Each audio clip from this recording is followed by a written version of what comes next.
예배를 드리면서 찬양을 하면서 말씀을 전가하면서 하나님의 임재를 정말 느꼈습니다.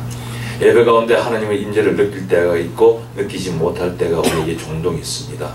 얼마나 우리에게 힘든 시간이 예배 속에 주어지는가를 우리는 생각해 볼 수가 있습니다. 그러나 하나님께서 지난 4년 동안 참 이 든든한 교회 덴버에서 참 지대가 높고 하나님을 만나기가 얼마나 가까운 곳인지 시카고보다는 훨씬 가까운 것 같아요. 그래서 우리 성도님들 얼굴을 보니까 좀 더 환하고 밝습니다. 그런 교회에 와서 이렇게 말씀을 전가한다는 자체가 저한테는 참 감사하고 감격입니다. 사람이란 누구나 다 복을 받기를 원합니다. 제가 지난 새벽 예배 때도 복에 대해서 말씀했습니다. 요한 1서 1장 1절부터 10절까지 말씀을 가지고 복이란 무엇인가? 참 하나님이 기뻐하고 즐거워하는 것, 우리가 그 기쁨과 즐거움 안에 있는 것이 바로 진정된 복이다. 그 진정된 복을 누리려면 어떻게 해야 되느냐? 바로 하나님과 사귐이 있어야 된다. 그 하나님과 사귐은 성부 하나님, 성자 하나님, 성령 하나님인데 그와 더불어서 성도들 간의 사귐이 있어야지만이 참된 복을 누리는데 그것이 바로 우리에게 기쁨이고 우리에게 즐거움이다. 그것이 곧 역시 하나님께 기쁨이며 하나님께 즐거움이 된다는 것을 말씀드렸습니다. 그런데 오늘 본문도 공교롭게도 바로 복에 대해서 이야기하고 있습니다. 주의 복을 주의 백성에게 내리소서. 그런데 복을 이야기할 때는요, 여러 가지 복이 있다는 겁니다. 성경에 보면 복 하는데 어떤 복은 물질적인 복을 이야기합니다. 어떤 복은 영적인 것을 이야기하고요. 또 오늘에 와서 이 복은 바로 구원을 이야기하고 있다는 겁니다. 믿음 안에 있는 성도들이 받는 복은 또 여러 가지로 주어지지만 또 믿음 안에 있다가 세상으로 나가는 성도들도 있습니다. 또 세상에 있는 사람들도 복을 받습니다. 하나님의 은총은 모든 사람에게 일률적으로 주어지는 은총이 있는 반면에 또 우리 믿음의 백성에게는 특별하게 주어지는 특별한 은총이 있다는 겁니다. 그래서 저는 오늘 본문을 통해서 주의 복을 주의 백성에게 내려달라. 사실 이 본문을 우리는 이해하려면요, 다윗의 배경에 대해서 알아야 됩니다. 여러분, 다윗이 누구입니까? 다윗은 예수 그리스도의 모형입니다. 예수 그리스도를 상징하고 있습니다. 오늘 본문 3장은 고난받는 다윗. 참 누구에게 고난받습니까? 바로 아들입니다. 그죠? 친척들과 내가 믿고 의지했던 사람들, 한동안 나를 위해서 충성하면서 나를 따랐던 사람들과 내 혈육입니다. 내 혈육이 나를 반역하고 나를 대적하는 그러한 위치에 있을 때 얼마나 고난스럽고 고통스럽겠습니까? 여러분, 이것을 통해서 우리는 알 수 있는 것이 하나님께서 하나님의 자녀들, 죄악 가운데 살면서 구원했지만 또 죄악 가운데 살아가는 하나님의 자녀들을 얼마나 사랑하시는지, 얼마나 애타면서 그들을 돌보시면서 그들에게 복을 내리기를 원하시는지 우리는 오늘 본문을 통해서 깨달아야 된다는 것을 우리는 생각해 볼 수가 있습니다. 우리는 죄 많은 인간으로 태어났습니다. 그러니 죄 가운데 살아갈 수밖에 없다는 거죠. 그런데 어떻게 합니까? 아무런 조건도 없이 하나님께서 참 긍휼한, 참 엄청난 긍휼을 베풀어 주셔서 예수 그리스도를 이 땅에 보내셨습니다. 그 예수 그리스도께서는 하나님께 순종하면서 우리를 구속의 은총 가운데서 영원한 하나님의 백성으로 만들어 주시기 위해서 십자가의 피를 흘려 죽으셨다는 것입니다. 그리고 그 다음 성령 하나님을 이 땅에 보내셔서 그 성령 하나님, 그 구원받은 백성들을 인치시고 또한 구원받은 백성들을 영원한 나라에까지 인도할 때까지 이끌어주시는 그런 역할을 하는 성령 하나님을 우리 가운데 보내주셨다는 것입니다. 그보다 큰 사랑은 없습니다. 그로 인해서 여러분과 나는 의인이 되었고 악인의 자리에 있다가 악인의 식탁에 있다가 의인의 자리에 의인의 왕자의 식탁에 앉아 같이 더불어 먹고 마시는 위치에 있게 됐다는 것을 우리는 생각해 볼 수가 있습니다. 여러분, 다윗은요, 자기를 죽이려고 혈안이 되었던 사울이라는 왕이 있었습니다. 그 왕의 손자를 낳아준 다윗이 왕이 되었을 때 아무런 조건도 없이 오직 하나, 요나단 자기의 친구였던 그 친구의 정을 생각하면서 또 사울과 맺었던 약속을 생각하면서 어떻게 합니까? 그 무이보셋을 불러다가 장애인입니다. 두 다리가 참 상해져 있는 열룩바리를 갖다가 불러다가 어디에 앉힙니까? 왕의 식탁에 앉힙니다. 내 아들이 앉는 식탁에 앉혀서 그 식탁에서 같이 교제하며 왕자의 위치를 허락하는 것을 봅니다. 그것은 바로 다윗의 그 놀라운 그 값없이 베풀어주는 사랑을 우리 깨달을 수가 있다는 겁니다. 오늘 본문 속에서 우리는 과연 다윗이 8절에 가서 이야기하는 말씀, 구원은 여호와께 있사오니 주의 복을 주의 백성에게 내려달라. 과연 이 말의 뜻이 무엇인지를 우리는 한번 상고해 보기를 원합니다. 여러분, 성경은요, 창세기부터 요한계시록까지 그 당시에 일어났던 사항을 기록하고 있습니다. 그러나 그 사항과 더불어서 후세에 우리에게 정말 놀라운 교훈을 주고 있다는 겁니다. 그래서 우리는 성경을 항상 묵상합니다. 말씀을 접하고 교회에 나가서 주의 종으로부터 하나님의 말씀을 대언하는 말씀을 받으면서 아멘하며 나도 그렇게 되기를 원합니다. 나도 그와 동참하기를 원합니다. 이렇게 해나갈 때 우리는 성령 안에서 하나된 모습을 보인다는 겁니다. 여러분, 목사님과 성도 간의 하나된 모습이 어디서 나타나는 줄 압니까?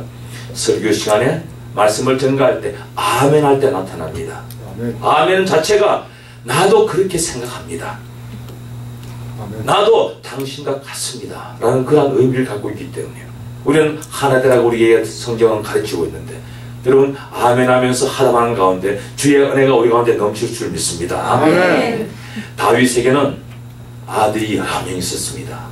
또 아들이 여러 명 있다 보니 아내도 여러 명 있었어요. 그 중에 압살롬이라는 아들이 있었습니다. 얼마나 잘생긴지 모릅니다. 저기에 있는 우리 형제 자매, 저 형제 이름 모르겠어요. 참 잘생겼어요. 아주 둘 다 잘생겼는데 저렇게 잘생긴 압살롬이 있었습니다. 그는 키도 컸고 머리도 아주 길었습니다. 참 그 당시에 머리가 긴 것이 참 사람들에게 돋보이면서요 월충하게 보이는 것 같아요. 자, 그러한 압살롬이 있었는데 그는 이스라엘에서 뛰어난 자라고 성경에서 기록하고 있습니다. 너무나도 잘생겼습니다. 아마 누굽니까? 배용준? 아마 그 정도 되는 것 같아요. 아마 길을 나가면은 이스라엘의 그 처녀들이 줄줄줄 따라올 정도로 그렇게 잘생겼는데, 그런데 그러한 자랑이 나중에 자기에게는 큰 올무가 되어서 자기를 죽음으로 이끌어간다는 것을 우리는 생각해 볼 때요, 세상 자랑은 아무것도 아니라는 겁니다. 세상에 자랑되는 것은 결국 나에게는 엄청난 올무가 돼서 나를 패망으로 인도할 수 있다는 것을 생각하면서 우리는 항상 마음을 낮추면서 나에게 자랑이 있더라도 하나님이 주셨으니까 그것을 하나님께 돌려드리는 우리가 되기를 예수님의 이름으로 축원합니다. 아멘. 압살롬에게는 참 여러 형제가 있었는데 그 중에 여러 어머니도 있었습니다. 그 가운데는 거술왕 달메 딸인 마가야라는 여인이 있었는데 거기에는 두 남매가 있었습니다. 바로 남자가 압살롬이었고 다말이라는 여자 자매가 있었습니다. 압살롬의 누이 동생이었는데 얼마나 또 이 자매가 잘생겼는지, 얼마나 참 이쁘게 생겼는지, 참 자기 동생이면서도 얼마나 사랑했는지 모릅니다. 자기 동생이었으니까 사랑하죠. 여러 형제 중에서 피를 나눈 형제라고는 그 여동생밖에 없었습니다. 그러니 애지중지하고 돌보던 가운데서 하나밖에 없는 여동생이 큰형인 암놈이라는 형의 짝사랑을 받게 됩니다. 참 한 배를 타고 태어났는데 그 중에 참 한 식구가 이제 사랑하고 사랑하는 관계가 되어간다는 겁니다. 그래서 이 암놈이 어떻게 합니까? 자기의 사랑을 이룰 방법이 없으니까 깨병을 부립니다. 이제 침상에서 알아눕습니다. 그때 그 알아누웠다는 소식을 누가 듣습니까? 다윗 왕이 듣습니다.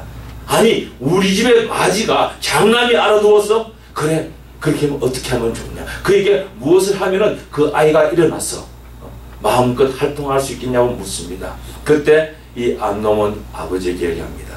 아버지, 다말 여동생을 보내가지고 그로 하여금 음식을 만들어서 나를 공개하게 해달라. 그가 그 네가 만들어주는 음식을 먹으면 내가 벌떡 일어나서 힘을 얻어가지고 세상 가운데 나가 아버지를 돕고 참 가정의 장남으로서 행세를 할 수 있을 거라는 겁니다. 그 이야기를 들은 다윗은 다말을 보냅니다. 다말이야 아버지의 명령이고 또 오빠니까 당연히 가서 오빠의 병시중을 드려야 되죠. 그렇게 갔는데 음식을 맛있게 만들었습니다. 맛있게 만들어서 오빠에게 들어 보냈는데 오빠는 침상에서 나오지 않는 겁니다. 그러면서 음식을 먹지 않습니다. 그리고 뭐라고 얘기합니까? 너가 침상으로 들어왔어. 나를 도와라는 겁니다. 그러니 오빠가 부탁하는데 감히 동생이 그것을 하지 않겠습니까? 다말은 암놈의 오빠 방에 들어갔습니다. 그런데 이 암놈은 음심을 품고 있었어요. 다말을 향해서 성폭행을 합니다. 아무리 반항하고 아무리 해도 그것을 당할 힘이 없습니다. 그래서 그냥 결국 성폭행을 당했는데 이 암놈이 다말을 향했던 사랑이 얼마나 극진했는지 사랑이 변하여 악의 하신이 되었습니다. 다말을 미워하기 시작합니다. 성폭행을 하고 난 다음 나가는 다말을 쫓아냅니다. 그리고는 미워합니다. 그러니 이 다말이 어떻게 했습니까? 집에 돌아오면서 마음에 상처를 받고 돌아와서 울기 시작합니다. 그 울음소리를 들은 압살롬은 여동생에게 갑니다. 너에게 어떤 일이 일어났느냐? 왜 그러느냐? 그러자 자초지정을 설명합니다. 이 이야기를 들은 암놈은 마음에 이제 참 감출 수 없는 그런 아주 참 악한 감정을 가지고 이제 기다리고 있었습니다. 그런데도 불구하고 아버지인 다윗은 커넥인 이 암놈의 행위에 대해서 아무런 벌책도 가하지 않고 아무 말도 하지 않는 것이었습니다. 시간은 흘렀습니다. 그렇게 3년 정도 시간이 어느 정도 지났을 때 이 압살롬은 자기가 여동생의 그 원수를 갚아주겠다고 이제 계략을 꾸밉니다. 이제 가을의 농사가 다 되어서 이제 추시간 곡식을 거두어 드립니다. 그 거두어 드릴 때 타작마당으로 모든 식구와 우리 왕을 초빙합니다. 왕이 이 파발을 보냅니다. 아버지요, 왕이요, 왕의 대신들과 또 아버지와 아들들이 와서 내 타작망의 마당에서 잔치를 베푸자는 겁니다. 그 당시에 이제 타작을 하면은 동네 사람들이 다 모여서 잔치합니다. 여러분 한국에서도 그렇지 그죠? 한국에서도 농번기가 되면은 우리가 잔치가 벌어집니다. 그와 같이 이 잔치를 하는데 그 잔치가 이 바로 압살롬의 계략이었습니다. 이제 잔치에 참여하면 모조리 다 싸그리 다 죽이겠다는 겁니다. 여러분 다 죽이면 어떻게 될까요? 누가 왕이 됩니까? 압살롬. 자기가 왕이 되죠. 그러한 마음을 가지고 있었습니다. 그런데 이 다윗 왕은 자기는 가지 않습니다. 그리고 신하들도 보내지 않습니다. 왜 보내지 않습니까? 왜 가지 않습니까? 혹시나 아들에게 가서 경제적으로나 물질적으로 피해를 입힐까봐. 그래도 내가 가지 않으면 우리 대신들도 가지 않을 거니까. 그러면 우리 압살롬이 경제적으로 참 어려운데 그렇게 어려움을 당하지 않을 거라고 생각하고 가지 않으면서 형제들은 보냅니다. 왜냐? 형제들은 가면 같이 도울 수 있으니까요. 그런데 형제들이 왔을 때 이 압살롬은 준비된 계략대로 암논 큰형을 죽여버립니다. 그리고 동생들은 다 도망가 버립니다. 여러분 이렇게 되었으니 어떻게 될까요? 압살롬은 거기에 있을 수가 없습니다. 압살롬은 거적시 외가로 도망갑니다. 여러분 피할 데가 있다는 것이 얼마나 좋은지 모릅니다. 만약에 압살롬이요 외가가 없었다면 외가가 저 멀리 그 술땅에 없었다면 어떻게 되었을까요? 압살롬은 왕에게 나아가서 자기의 죄를 고백하면서 아마 어떠한 처벌을 받더라도 용서를 빌었을 것입니다. 그런데 압살롬에게는 피할 곳이 있습니다. 이방 땅인 여호와를 모르는 땅으로 피해서 도망갑니다. 압살롬은 그곳으로 도망가서 약 3년 동안 그곳에서 머물면서 지나다 보니 고향 생각이 납니다. 그런데 압살롬이 고향 생각을 하는 것보다 다윗이 이 압살롬을 생각하는 것이 더 컸습니다. 자, 큰 아들은 이왕 죽었는데 이 압살롬은 잘생겼습니다. 항상 형제들이 모이면 그 압살롬 얼굴에서 빛이 날 정도입니다. 그러니 다윗의 눈에는 선합니다. 이왕 죽는 아들은 죽었고 이 압살롬이라도 돌아와서 내 곁에 있어 주었으면 라고 생각하고 있을 때 누가 그것을 압니까? 왕의 군대 장관인 요압 장군이 압니다. 그리고는 요압 장군은 왕의 눈치를 너무나도 잘 압니다. 여러분, 척건들은 자기의 주인의 그 마음을 읽어야 됩니다. 요압 장군은 이 다윗 왕의 마음을 읽었습니다. 그래서 왕에게 이야기를 합니다. 왕의 마음에 갖고 있는 이야기를 합니다. 왕이요, 압살롬을 돌아오게 합시다. 압살롬이 그곳에 있으나 여기에 있으나 똑같은 거 아닙니까? 세월은 흘러가고 잃어버린 아들은 잃어버린 아들이고, 압살롬을 돌아오게 해서 이곳에서 다시 건신시켜서 왕이 나중에 참 무엇인가 왕의 일을 시킬 수 있는 거 아닙니까? 그렇게 왕을 참 추스립니다. 그러자 왕은 그 마음을 풀면서 이 요압이 나의 마음을 아는구나. 그래서 요압을 보내서 압살롬을 데리고 옵니다. 그런데 다윗 왕은 누굽니까? 다윗 왕은 예수님의 상징입니다. 의왕입니다. 죄를 용서할 수가 없습니다. 아들은 용서하였습니다. 돌아온 압살롬을 어떻게 합니까? 왕궁 근처에 살게 하고 왕궁에는 절대 들어오지 못하게 합니다. 그런 세월을 지나다가 한 2년 정도 지났습니다. 압살롬이 왕을 보지 못하니까, 왕과 교제가 없으니까 자기 위치가 불안해집니다. 돌아온 지 2년이 되었으니 나도 이제 왕자로서의 왕위를 물러받을 수 있는 그러한 자리에 됐다고 생각했는데 왕은 자기를 부르지 않고 멀리하는 겁니다. 그러자 이 압살롬은 다시 계략을 꾸밉니다. 어떤 계략입니까? 왕궁 앞에 서서, 왕궁 정문 앞에 서서 왕에게 송사로 하는 재판을 걸어서 송사로 하는 사람들을 불러 세워서 자기가 그 일을 해결해 줍니다. 왜? 왕은 지금 바빠서 그 일을 돌볼 수가 없다는 겁니다. 사실 다윗 왕은 바쁜 사람이죠. 그러니 당신이 왕에게 가서 이러한 재판을 요구했더라도 즉시 해답은 받지 못한다. 그러니 1년 걸릴지 2년 걸릴지 모르니까 너는 내가 해결해 주겠다. 자기는 왕자의 신분입니다. 왕자의 신분이니 그 나라에서 압살롬을 거역할 사람은 또한 없습니다. 그래서 그 일을 해결해 주니 이 사람들이 얼마나 좋아합니까? 압살롬을 칭송하면서 압살롬을 높이기 시작했습니다. 어느 한 시점이 되었을 때 어떻게 합니까? 압살롬은 자기의 계획을 실행합니다. 압살롬이 왕에게 파바를 보냅니다. 왕을 만날 수 없으니 파바를 보내면서 왕이여, 내가 왕을 하나님을 섬기기 위해서 이 참 뭔가 사람이요 참 계략을 꾸미고 뭔가 참 모략을 꾸밀 때는 꼭 자기 그분보다 높은 분의 이름을 핑계댑니다. 다윗 왕보다 높은 분이 누굽니까? 하나님이지 않습니까? 하나님을 섬기러 헤브론에 가려고 하니 보내달라는 겁니다. 하나님을 핑계대니 다윗 왕이 보내지지 않을 수가 없습니다. 그래서 그러면 가서 그곳에서 하나님을 섬기고 돌아가라고 보냅니다. 헤브론에 도착한 압살롬은 어떻게 합니까?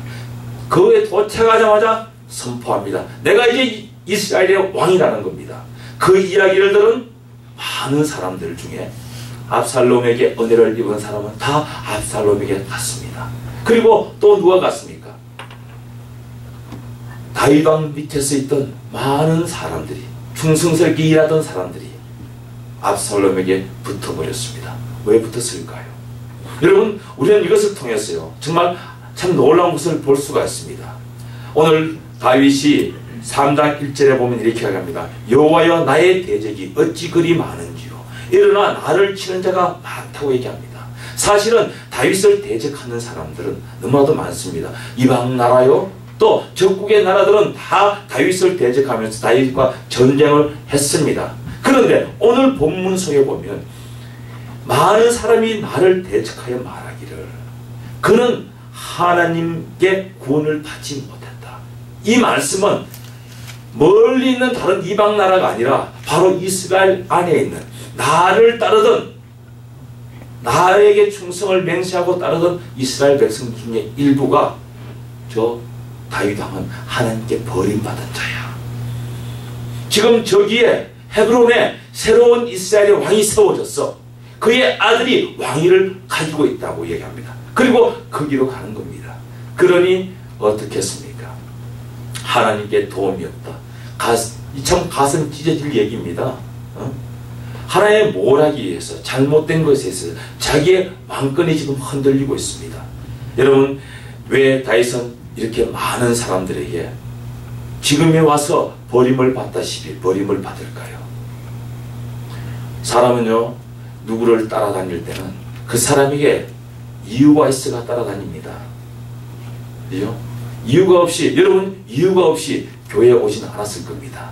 오늘 교회 가서 하나님의 은혜를 받아야지. 그것이 목적이라면 그것이 따르는 목적이 됩니다. 여러분 많은 그리스도인들이 자기가 구원받지 못했음에도 불구하고 또 어떤 일을 구원받고 난 다음 교회에 나와서 신앙생활합니다. 왜 신앙생활합니까? 영원한 나라를 사모하면서 언젠가는 내가 그곳에 들어가 하나님을 영화롭게 하면서 하나님을 찬양할 거야. 그러한 기대와 그대한 소망 가운데 따라다니는 겁니다. 지금 다윗을 따라다니는 많은 사람들은 다윗에게로부터 많은 것을 받을 수가 있는 사람들이었습니다. 여러분 사복음서를 보면요, 예수님을 따르던 많은 무리가 있습니다. 어떨 때는 수백 명이 따라다녔습니다. 어떨 때는 수천 명이 따라다녔습니다. 곳곳에 보면 혈류병 환자를 고칠 때나 문둥병자를 고칠 때나 각종 이적과 기사가 나타날 때 그 주위에는 수백 수천 명이 있었습니다. 왜 그들이 예수님을 따라다녔을까요? 예수님으로부터 자기의 체험이 있었기 때문에.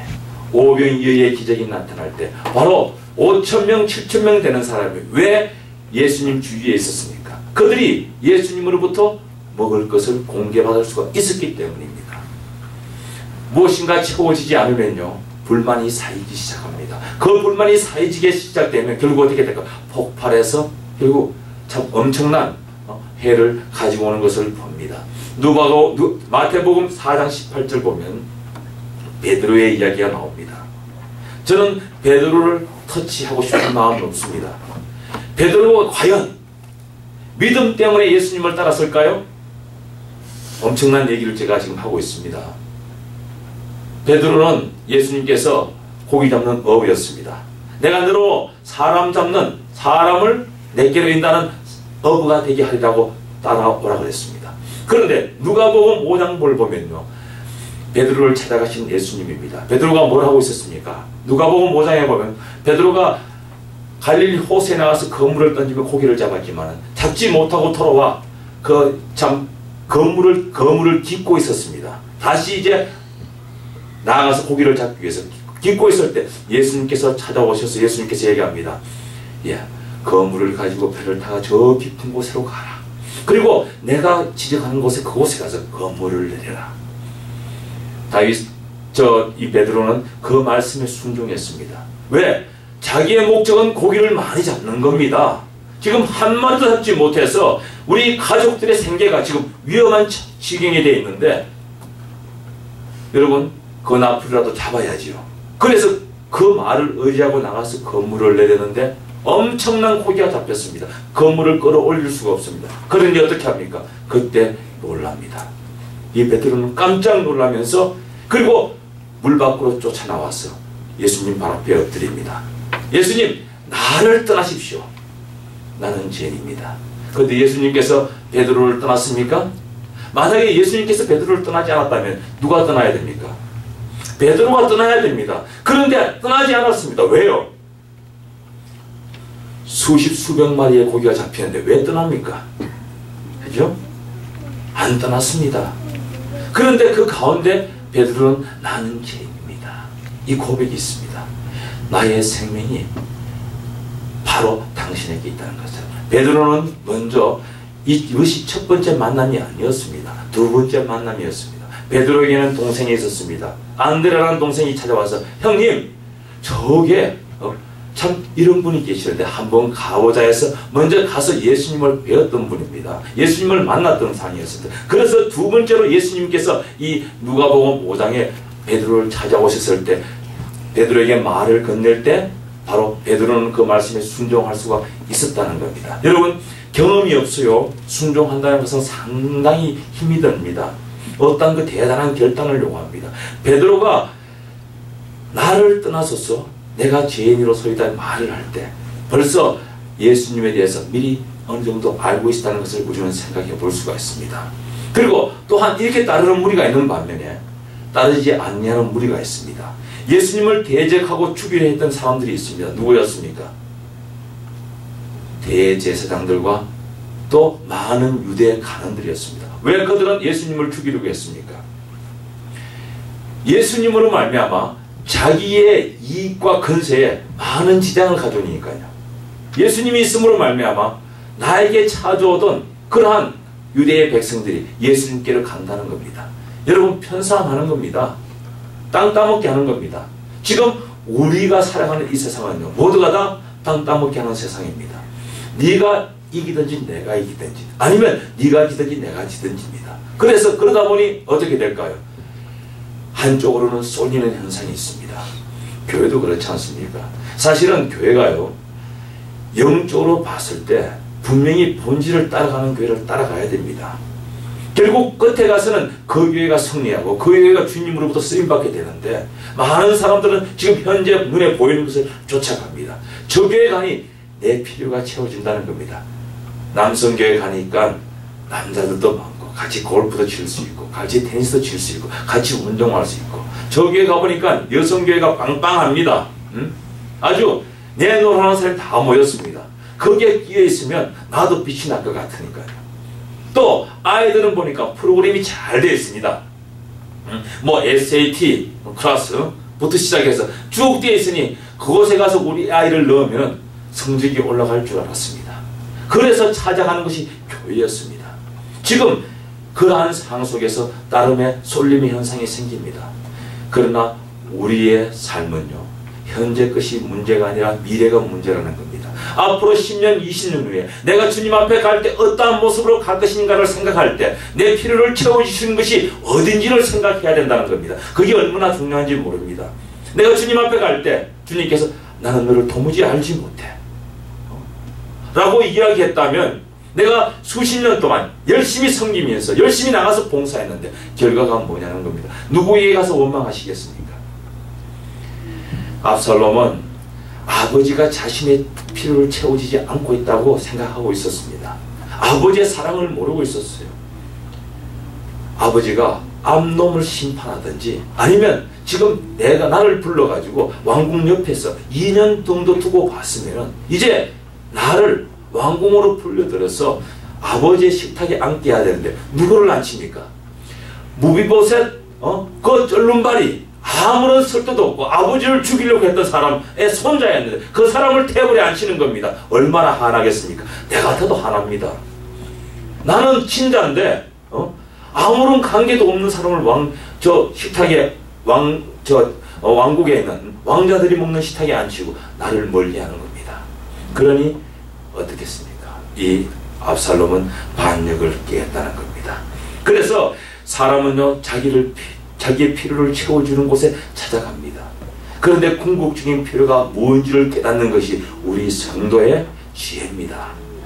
이 지혜가 없다면 사실 우리가 눈에 보이는 얄팍한 것을 체험받기 위해서 우리가 쫓아가는 것을 봅니다. 여러분, 정치도 그렇고 모든 것이 그렇지 않습니까? 지금 한국 정치도 보면요, 아주 줄서기를 합니다.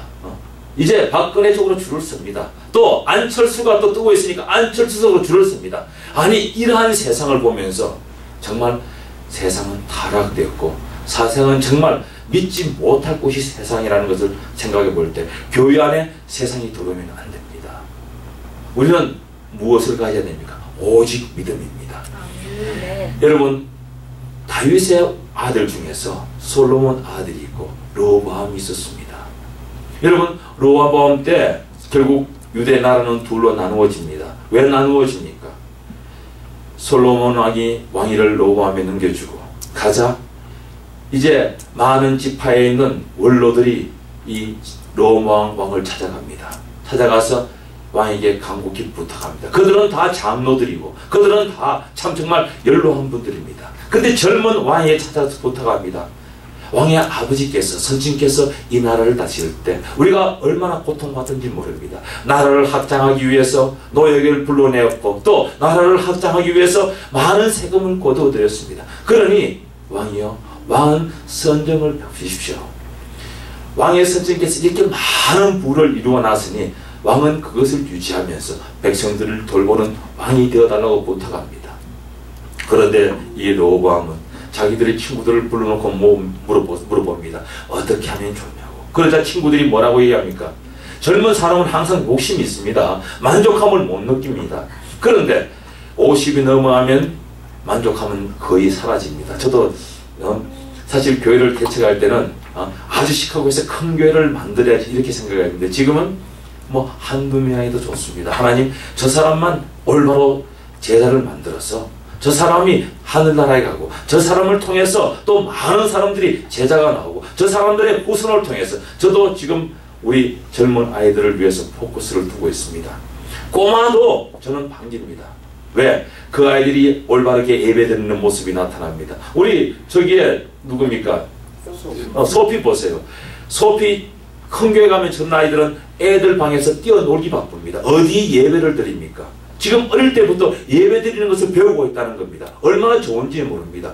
저도 그렇게 하고 있습니다. 왜냐? 저 아이들에게 소망이 있기 때문에. 아멘.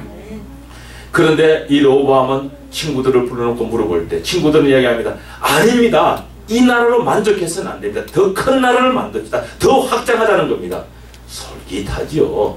아버지가 이루어놓은 것은 아버지가 이루어놓은 것이고 이제 내가 뭔가 한번 이루어 봐야 되겠다. 그러한 생각을 로보암이 갖자 이제 원로들을 모아놓고 얘기합니다. 나는 그렇게 할 수 없습니다. 나를 더 확장하겠습니다. 더 키우겠습니다. 그 이야기를 들은 10지파의 장로들은 멀리 저 이집트로 도망갔던 여로보암을 불러들여서 왕을 세우고 다시 나라가 두 개로 갈라져 버리는 것을 봅니다.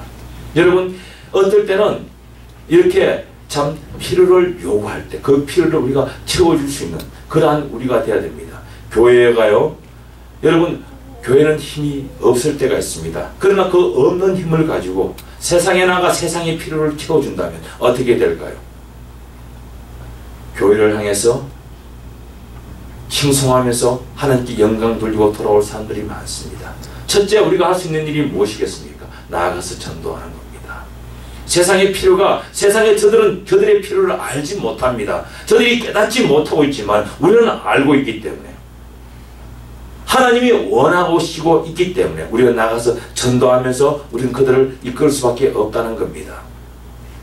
오늘 본문 1절 2절을 보면 다윗에게 주어진 고통은요 어떻게 보면 다윗이 스스로 만들어낸 고난과도 같다는 겁니다.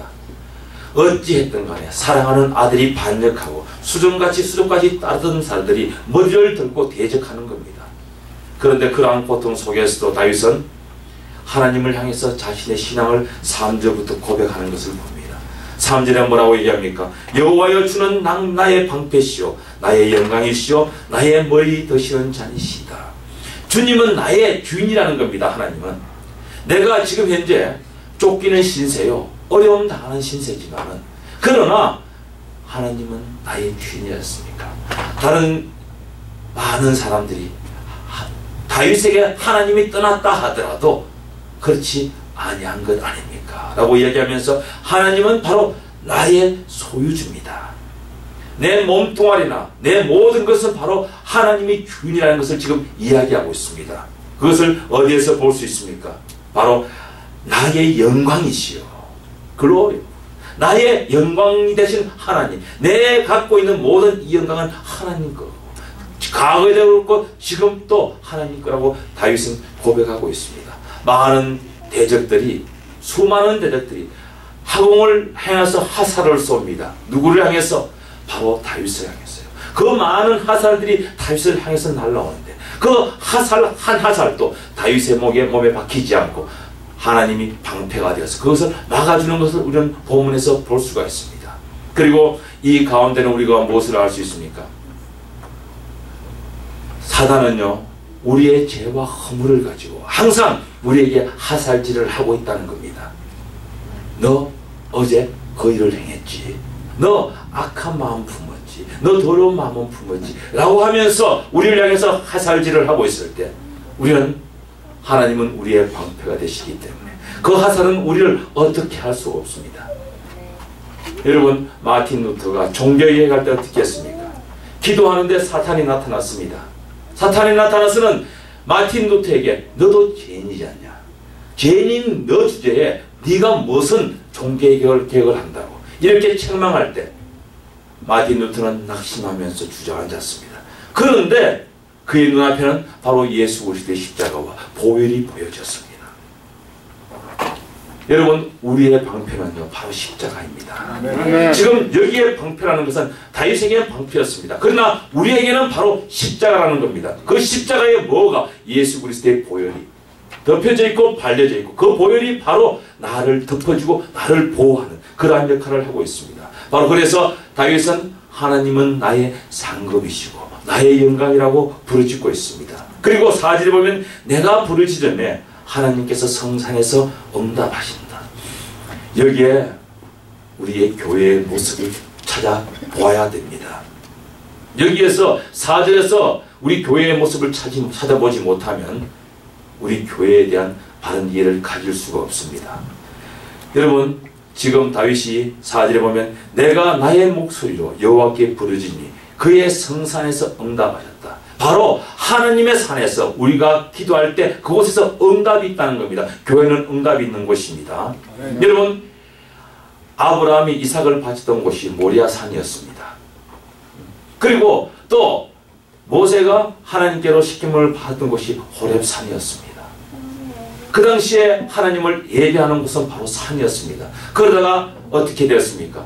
바로 모세 때 하나님께서 성막을 주시면서 바로 성막이 바로 하나님께 예배드리는 곳이고 바로 성막이 하나님을 만나는 곳이었습니다. 그러다가 솔로몬 때 와서 예루살렘 성전이 지어지면서 그 성전에서 바로 성막에서 지내던 그 제사와 바로 산에서 드렸던 예배가 그곳으로 왔습니다. 그 이후에 예루살렘 성전은 사라지고 신약에 와서 교회가 들어섰습니다.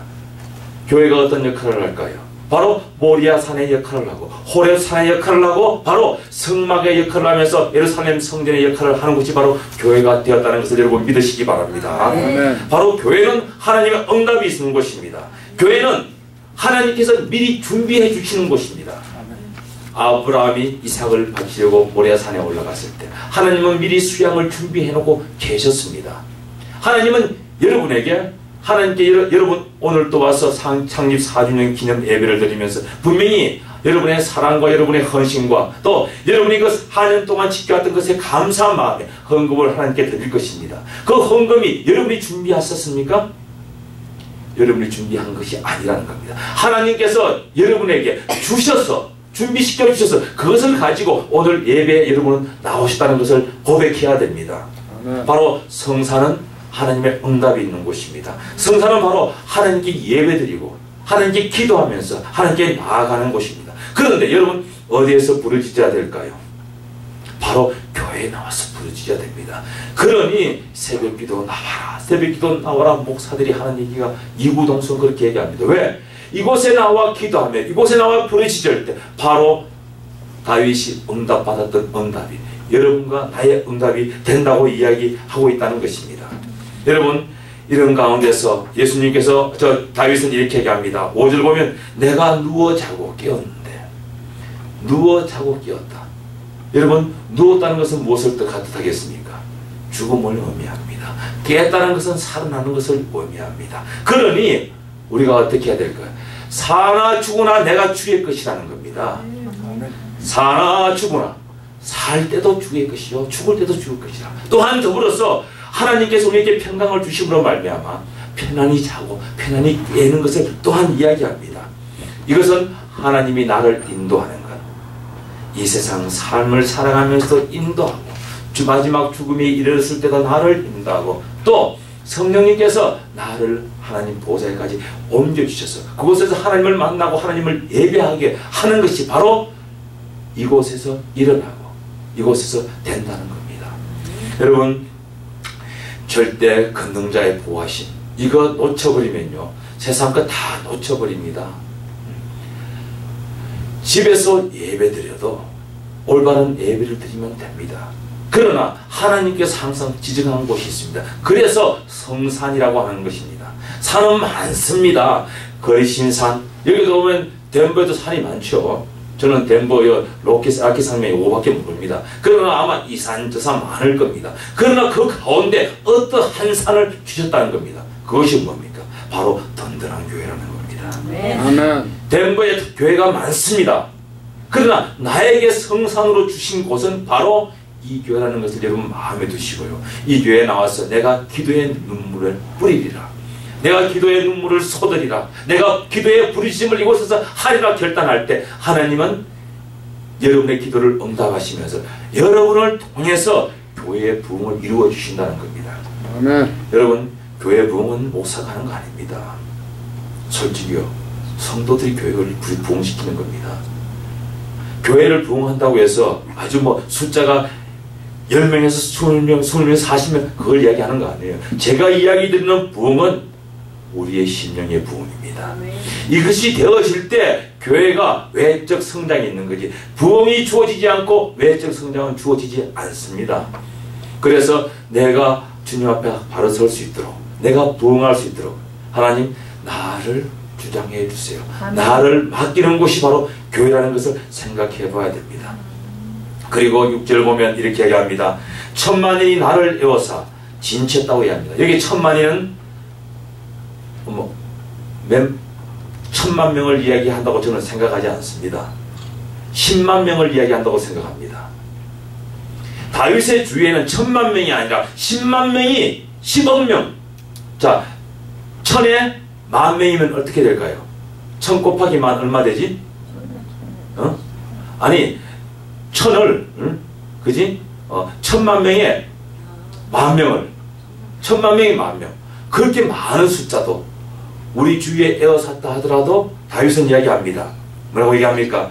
10,000명이 10,000만인이 나를 에워싸 진친다 하여도 나는 두려워하지 않는다.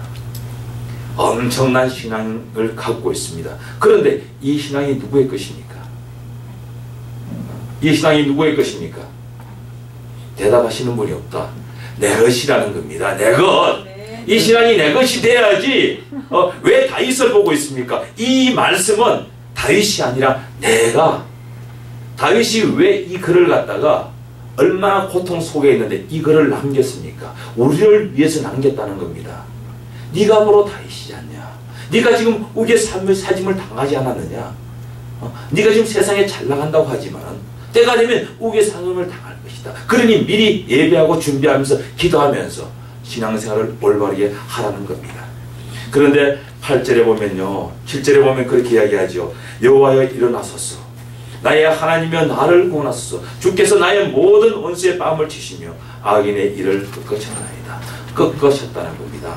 주님은 항상 일어나 계십니다. 주님은 앉으신 적이 없는 분입니다.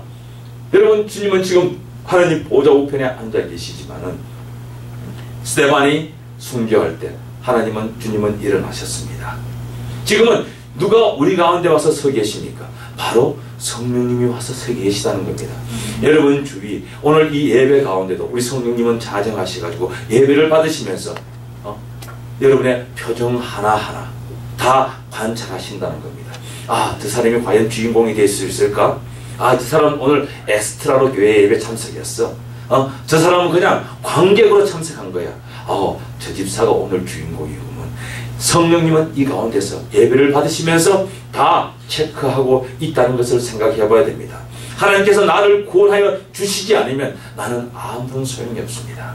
세상이 나를 구원해 줬다 하더라도 그것은 나에게 다 필요가 없다는 겁니다. 사람들이 어려워지면 어디로 달려갑니까?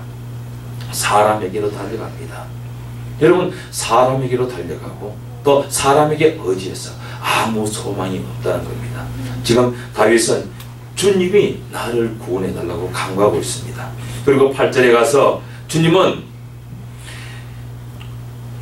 구원은 여호와께 있사오니 주의 복을 주의 백성에게 내려달라고 얘기합니다. 자, 여기에서 주의 백성은 누구일까요? 한번 생각해 봅시다. 여러분, 눈을 크게 여시고요, 멀리 보세요. 하나님 말씀은 깊이 있게도 봐야 되지만 멀리도 봐야 됩니다. 주의 백성은 여러 가지 뜻의 의미를 갖고 있습니다. 다윗은 하나님이여 주의 백성, 나라는 겁니다. 하나님, 나를 불쌍히 여기시고 나를 구원하소서라고 얘기합니다. 그런데 다윗은 이 주의 백성 안에 다른 또 뜻을 가지고 있다는 겁니다. 다윗은 사랑을 말하면 예수 그리스도를 상징한다고 얘기했습니다. 예수 그리스도는 어떠한 분입니까? 죄악된 우리를 구원하시기 위해서 자기 몸을 내어놓으신 분입니다. 원수를 사랑하라까지 말씀하신 분입니다. 그러니까 어떨까요? 여기에 주의 백성은 바로 나를 대적하고 있는 압살롬입니다. 나를 대적하면서 압살롬을 따르는 모든 이스라엘의 백성입니다. 저들은 이스라엘 사람들이라는 겁니다. 선택된 하나님의 백성들이라는 겁니다. 그러나 지금 잠시 잠깐 잘못했어. 잘못 돌아가지고 압살롬을 따르면서 죄악 가운데 나를 대적하고 있는 나의 백성입니다. 저 사람들을 구원해 주세요. 그 내용입니다. 저는 그렇게 봅니다. 여러분, 하나님의 사랑. 여러분, 압살롬, 다윗이 얼마나 사랑했습니까? 암놈이 죽고, 자, 압살롬이 어머니 나라로 도망갔을 때 다윗은 잠을 자지 못했습니다. 사실은요. 그 아들 걱정함으로 말미암아. 왜? 압살롬이 어디로 갔습니까? 어머니의 나라지만 이방의 나라에 갔지 않습니까? 이방의 나라에 가서 제가 신앙을 어떻게 지킬 것이며 제가 어떠한 삶을 살 것이며 걱정하며 염려하면서 하나님 내 아들을 돌봐달라고 얼마나 기도했겠습니까? 여러분, 압살롬을 보고 싶어서 성경에 기록하고 있습니다. 사무엘하 13장 37절에서 39절을 보면 압살롬은 도망하여 거슬왕 암미술의 아들 달메에게 갔고 다윗은 날마다 죽은 암놈을 인하여 슬퍼하니라. 압살롬이 도망하여 거슬로 가서 거한 지 3년이라. 다윗 왕이 암놈을 잃었을 때 받은 충격도 서서히 사라져갔고 오히려 압살롬을 보고 싶어하는 마음이 점점 간절했더라. 여러분, 주의 종들은 그렇습니다. 아마 주목사님도 똑같을 거예요. 교회를 떠나갔습니다. 신앙생활 잘하다가 3, 4년 하다가 이제 갔습니다. 왜냐? 뭐 목사가 싫어서 갈 수도 있고 교회에 일어나는 일들 때문에 떠나갈 수도 있습니다. 생각하지 않으려고 해도 생각됩니다. 기도하려고 땅에 바다에 엎드리면 그 사람들이 얼굴이 떠오릅니다. 하나님, 저들이 거기서 어떻게 신앙생활하는지 어떠한 마음을 가지고 있는지 하나님, 저들을 도와달라고 우리는 기도합니다. 이것이 바로 주의 종입니다. 그러나 그 가운데서 우리는 돌아오는 무리들을 우리가 호흡가다 만납니다. 얼마나 반가운지 모릅니다. 둘째 아들이 돌아오는, 첫째 아들이 돌아오는 것 같습니다. 나갔던 둘째 아들이 돌아오는 것까지 우리가 상수를 들고서 반깁니다. 그런데 그 반기는 것을 또 교회 현존에 있는 교인들이 싫어합니다. 아니, 목사님 교회를 버리고 나갔는데, 교회를 대적하고 나갔는데 저 사람은 어떻게 환영하고 받아들입니까? 그러지 마세요. 여러분, 같이 환영하고 받아들여야 됩니다. 그것이 바로 다윗의 마음이요. 지금 다윗이 이 본문을 통해서 주의 복을 주의 백성에게 내려달라는 그 말입니다. 그렇게 될 때 교회는 영적으로 부흥합니다. 그리고 교회는 성장합니다. 그건 목사가 하는 거 아닙니다. 여러분, 목사는 항상 잃어버린 양이 돌아가기를 원합니다. 찾아가기를 원하지만 참 부끄럽습니다. 주의 종이 돼가지고 참 하나님의 사자가 돼가지고 참 사정하는 것도 아니고 찾아가기가 얼마나 껄끄럽고 힘들고 어려운지 모릅니다. 전화 한 통 하려고 전화를 수화기를 틀었다 놨다 할 때가 여러 번 있을 겁니다. 아마 주목사님 똑같을 겁니다. 그런데 성도들은 그것을 알지 못합니다. 다윗의 심정을 과연 누가 알았을까요? 다윗이 이 시편을 써가지고 이 시편에 기록되기까지 우리에게 가르치는 것이 바로 그겁니다. 도망가서 살던 압살롬이 예루살렘으로 돌아오게 만들었고 그가 궁옆에서 살면서 2년 동안 돌아보지 않았다 하지만은 다윗은 매일 압살롬의 뒷모습을 보고 살았을 겁니다. 압살롬이 면전에 보이는 곳에서는 항상 다윗은 뒤로 숨습니다. 그리고 왜? 자기 죄를 깨달아야 되는데 깨닫지 못하고 있습니다. 그러니 다시금 반역한 거 아닙니까? 깨달았다면 어떻게 다시금 반역할 수가 있겠습니까? 그러니 깨닫고 돌아오게 하기 위해서 계속 멀리 하는 겁니다. 이것이 아버지의 심정 아닙니까? 바로 다윗은 그러한 심정으로 지금 있는데 압살롬은 그것을 깨닫지 못하고 결국 반역하고 말았습니다. 여러분, 우리가 참 엄청난 것을 잃어버리고 살아갈 때가 많습니다. 압살롬 마음속에 죄는 미우였습니다. 그러나 그 다윗은 바로 그를 사랑하면서 그가 다시금 내 아들로 돌아오기를 기다리고 있었습니다. 여러분, 이 압살롬으로 말하면 정말 부러져 중에 부러자입니다. 그죠? 그렇지 않습니까? 압살롬이 대적했을 때, 나라를 헤브론에서 일으켰을 때 사실은 어느 군대가 더 강했을까요? 압살롬의 군대가 더 강했습니까? 아니면 다윗의 군대가 더 강했겠습니까? 다윗의 군대가 더 강했습니다. 압살롬은 그것을 알았습니다. 아버지는 절대 나를 치러 오지 못할 거야. 압살롬은 알았습니다. 아주 똑똑한 사람입니다. 우리 아버지는 절대 나를 어떻게 할 수 없을 거야. 이 참 못된 놈입니다. 그죠? 아버지 그것을 이용합니다. 그리고 그래서 헤브론에서 나라를 세워서 쳐들어온다는 소리를 듣니 다윗이 그냥 왕궁을 비켜줘 버립니다. 왜냐? 아버지와 아들이 싸우는 꼴. 참 세상에 꼴불견입니다. 그럴 바에는 내가 이 모든 것을 아들에게 넘겨주지. 그리고 돌아서 나왔습니다. 돌아서 나오는 건 좋았는데 나오는 뒤통수를 치려고 압살롬이 군대를 이끌고 따라오지 않습니까? 만약에 압살롬이 다윗을 대적하기 위해서 다윗을 아버지를 죽이기 위해서 따라오지 않았다면 저는 다윗은 아마 이스라엘의 역사는 바뀌었을 겁니다. 그 역사는 압살롬의 역사가 되었을 겁니다. 그러나 압살롬은 피해간 아버지를 치기 위해서 따라옵니다. 그러나 그러한 그 아들을 다윗은 또 사랑합니다. 요압 장군에게 얘기합니다. 군대 장군들을 불러놓고 너희들이 나를 생각해서 압살롬을 봐줘라. 봐주라는 겁니다. 그는 내 아들이다. 그는 내 아들이다. 그런데 결국 요압 장군이 압살롬을 죽여버립니다. 그러자 어떻게 합니까? 다윗은 통곡합니다. 어떻게 통곡합니까? 내 아들 압살롬아, 내 아들 압살롬아. 그렇게 하면서 내가 너를 대신해서 죽었더라면 예수님이 우리를 대신해서 죽으셨습니다. 바로 다윗의 바로 마음이 바로 예수님입니다. 오늘 그 가운데서 3장을 보면 우리에게 엄청난 교훈을 줍니다. 그러나 그것을 이용하는 압살롬이 되어서는 아니 되지요. 이제는 어떻게 해야 될까요? 이제는 더욱더 주님을 사랑하는 가운데서 참 내 물질뿐만 아닙니다. 내 몸뚱아리까지, 내 몸까지 다 드릴 수 있는 그러한 성도가 되어질 때 다윗을 사랑하는 그러한 아름다운 아들이 된다는 겁니다.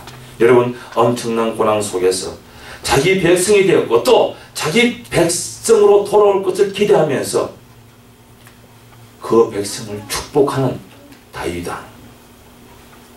우리 주 목사님은 그러한 분입니다. 사실은 여러분을 축복합니다. 나아가는 분들도 축복하고 있습니다. 하나님, 저들이 신앙생활 잘해야 되는데요. 저들이 하나님의 말씀을 거역하고 나갔지만 그러나 돌아와야 되는데요. 왜냐? 그들의 사정은 누가 더 잘합니까? 바로 주의 종이 잘 안다는 겁니다.